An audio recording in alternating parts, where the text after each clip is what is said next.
I'm ostracized and traumatized by everything. I'm not alright, I'm lost inside. And anything I say, you better listen up closely. Mostly, I'm the one and only. Bring it home slowly. Hand your boy the trophy. Patience is holy moly. I got him hating on me like Michael. Yo, konnichiwa. Video ini adalah volume yang udah pernah Mimin bahas. Karena banyak yang minta Mimin buat ngebahas ulang sambil nunggu-nunggu volume terbarunya. Dan setelah Mimin pikir, kayaknya nggak apa-apa kita bahas ulang dengan rangkuman baru daripada Mimin ngestop konten Tensura. Tapi buat yang nggak suka ngulang cerita bisa di skip aja. Yaudah nggak usah lama-lama, kita langsung aja yuk gas videonya. Cerita dimulai. Di sisi lain, Gosling saat ini pun telah pulih kembali. Dan saat itu, hawa dingin pun mulai menyelimuti seluruh tubuh dari Gabir. Seketika, mayat-mayat tentara kekaisaran yang bertaburan pun langsung muncul di mana-mana. Barago pun tertawa dan memberikan ketakutan. Gabir saat itu pun mulai merasakan adanya sesuatu yang buruk yang bakalan segera terjadi. Di sisi lain, Gladim ternyata telah memerintahkan prajuritnya untuk pergi ke neraka. Semuanya pun saat itu mematuhi Gladim dan langsung melepaskan kemampuan terlarang Demon Disfusion.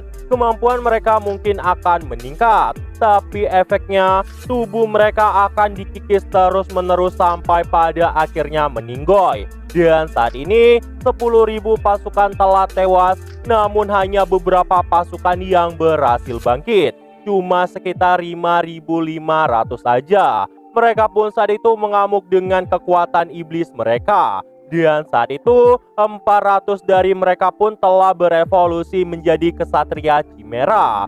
Gladim pun puas dengan hasil itu dan merasa dirinya tidak akan kalah di sini. Namun Carrion saat itu masih di depannya. Carrion pun berkata, "Kau mengorbankan anak buahmu sendiri. Kau memang gak pantas menjadi komandan." Mendengar perkataan seperti itu, Gladim berkata, "Itu karena kau tidak bisa menilai situasi. Kau cukup menyedihkan, bahkan sampai ditendang dari kursi Raja Iblis. Dasar lemah." Carrion pun saat itu marah dan langsung menebas tubuh Gladim. Namun gak mempan.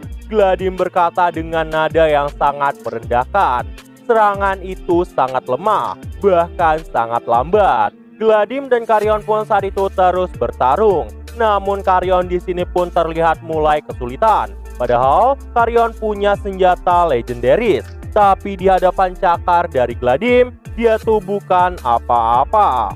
Gladim pun saat itu mulai berkata kepada Carrion, "Hei singa kecil, ada apa? Bukankah kau tadi berkata mau membunuhku?" Mendengar itu, Carrion pun berkata, "Memang kupikir aku bisa langsung membunuhmu, tapi ternyata aku salah. Sebenarnya kita semua tahu Carrion di sini udah lebih kuat dari yang dulu, tapi tetap aja dia kesulitan menghadapi Gladim. Itu artinya mereka sama-sama ada di tingkat kekuatan yang sama. Carrion memang punya potensi tinggi, tapi Gladim punya keunggulan dari segi senjata." Gladim pun saat itu langsung melesat untuk menyerang tubuh Carrion. Namun tiba-tiba sesuatu di luar perkiraan pun mulai terjadi. Kekuatan besar telah datang pada tubuh Gladim. Itu adalah awal evolusi menjadi True Demon Lord. Yup, itu adalah evolusinya.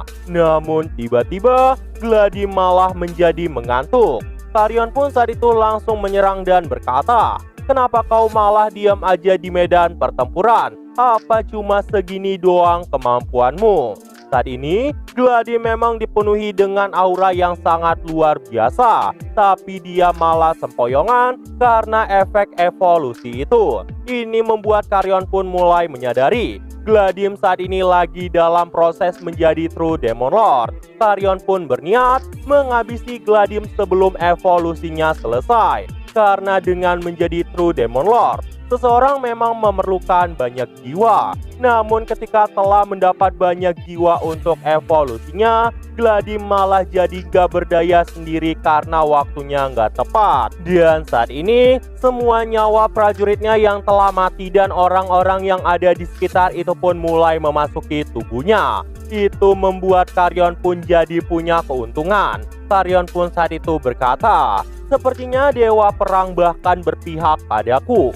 Melihat Karyon yang saat itu hendak menyerangnya, Gladym pun langsung meminta diberikan waktu sebentar. Namun Karyon berkata, Gladym harus membayar semua perbuatannya. Ini pun membuat Gladym sangat ketakutan, karena bantuan gak mungkin datang sekarang. Soalnya pasukan Gladym yang tersisa masih dalam pertempuran. Meskipun Gladym terus-terusan menahan agar tidak tertidur, tapi evolusi paksa pun terus terjadi yang membuat Gladym pun saat itu tertidur di medan perang.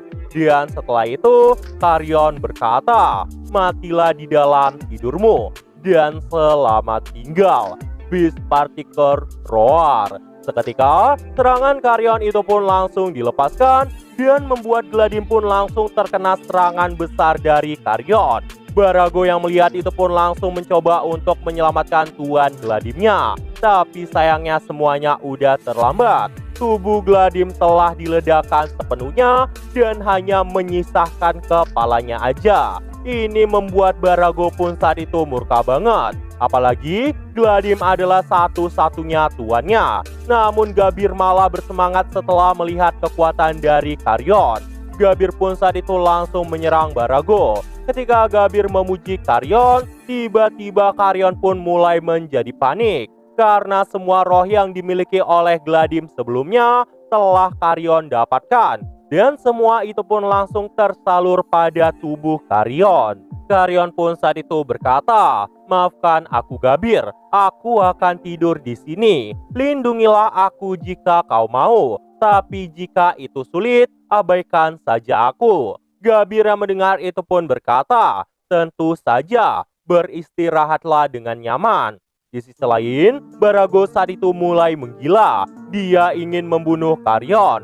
Dan saat itu, sisa-sisa kekuatan Gladym yang ada di dalam relik pun langsung diserap oleh Barago. Barago pun berkata, Cakar Macan Putih, pinjamkanlah aku kekuatanmu dan biarkan aku membalaskan kematian Tuan Gladym. Seketika, Barago pun saat itu langsung berubah dengan aura yang lebih menyeramkan lagi. Di sisi lain, Frey saat itu juga bertarung melawan Najim. Najim mulai tahu keadaan yang dialami Gladym saat ini. Dan sebenarnya Najim punya energi yang lebih besar dari Frey. Namun Frey terus mengamati sambil mencari kelemahan lawannya. Adu serangan juga berkali-kali terjadi. Sampai pada akhirnya pergelangan tangan dari Frey berhasil ditangkap. Najim juga menyalurkan efek pemblokiran sihir pada tubuh Frey. Najim pun yakin dengan kemenangannya. Saat itu, Najim pun langsung melepaskan gelombang kejut listrik ajaib yang bahkan membuat pakaian Frey sampai retak. Serangan itu pun terus dilanjutkan sampai membuat Frey seolah disiksa. Namun Frey malah berkata dengan santai, apakah kau tidak menyadari hal yang penting? Tubuhmu itu mulai bangkit menjadi True Demon Lord. Dan sebentar lagi kau akan tertidur seperti Gladym. Apakah kau tidak melihat bahwa beberapa jiwa juga telah memenuhi tubuhmu? Dan saat itu adalah giliranku. Seketika, Najim pun mulai gemetar. Dia nggak sadar bahwa jiwa-jiwa itu mulai berkumpul menjadi energi di dalam tubuhnya. Najim pun ingin segera membunuh Frey sebelum dirinya berevolusi. Karena efek evolusi bukanlah hal yang bisa ditahan dengan mudah. Dia pun mulai melepaskan kekuatan penuhnya dan mencoba membuat Frey putus asa. Najim berkata, pergilah ke neraka, gelombang kejutan listrik sihir maksimum. Kekuatan penuh pun saat itu langsung dilepaskan dan langsung menghantam seluruh tubuh Frey. Frey malah berkata, kau melupakan satu hal yang penting. Ratu membutuhkan segala macam kekuatan. Dan mereka yang terlahir dengan kemampuan ini akan diakui sebagai ratu berikutnya. Sang ratu akan punya kekuatan absolut dari rasnya sendiri. Dengan kata lain, serangan dari ras yang sama tidak akan bisa melukai Frey. Dan benar aja, saat itu sayap Frey mulai berubah menjadi listrik warna ungu. Melihat Frey yang telah memegang kendali atas rasnya sendiri, Najim pun saat itu sangat ketakutan. Karena alasan itu, kekuatan maksimal yang telah dilepaskannya bahkan sama sekali nggak bekerja. Najim pun saat itu panik dan mencoba melarikan diri. Tapi Frey malah menangkap pergelangan tangan Najim sambil berkata, "Selamat tinggal saudaraku." Dan tanpa ragu-ragu, Frey pun langsung menyerang Najim saat itu. Najim pun langsung terbakar menjadi hitam dalam sekejap dan langsung binasa. Namun tiba-tiba jiwa-jiwa Najim itu pun juga mulai memasuki tubuh Frey, yang membuat Frey pun langsung memasuki mode evolusi dan sedang menahan ngantuknya. Dia pun langsung meminta pasukannya untuk melindunginya bersama Carrion. Tapi sebelum tertidur, Frey pun sempat terbang ke sisi Carrion. Dan saat itu ada dua pasukan Frey serta Sophia yang dari pasukan Carrion juga melindungi mereka. Di sisi lain, Gabir dan Barago saat ini masih terus bertarung. Namun Barago masih mendominasi pertempuran itu. Bahkan Gabir nggak bisa sepenuhnya bertahan menghadapi serangan kuat dari Barago. Mereka pun mulai saling dipenuhi luka di sekujur tubuh mereka. Tapi nggak ada yang berhenti menyerang. Gabir berkata, "Kau hebat karena bisa bertahan melawanku yang telah berevolusi." Namun Barago berkata, "Jika itu Tuan Gladim, bahkan tanpa evolusi sekalipun, kau bisa dikalahkan dengan mudah." Gabir pun saat itu marah dan berkata, "Itu konyol. Prajurit Tuan Rimurku lebih mengerikan lagi. Bahkan di mata Ultima dan para primordial, kau dan Gladim itu cuma mainan semata." Barago yang melihat situasi medan perang pun jadi sangat kaget karena dia mulai menyadari bahwa Najim telah dikalahkan. Barago pun murka dan berniat segera membunuh Gabir. Dan saat itu sesuatu yang mengerikan terjadi. Barago tiba-tiba berubah menjadi iblis. Meski nggak sepenuhnya, intinya berubah jadi iblis. Tapi sisa-sisa prajurit pun mulai tertelan oleh Barago. Dan saat ini, Barago pun jadi memiliki energi yang sama dengan Gabir dan menjadi True Demon Lord dari perubahan yang tidak normal. Nah, jadi itu aja untuk pembahasan kali ini. Dan tunggu video-video gua selanjutnya dan see you!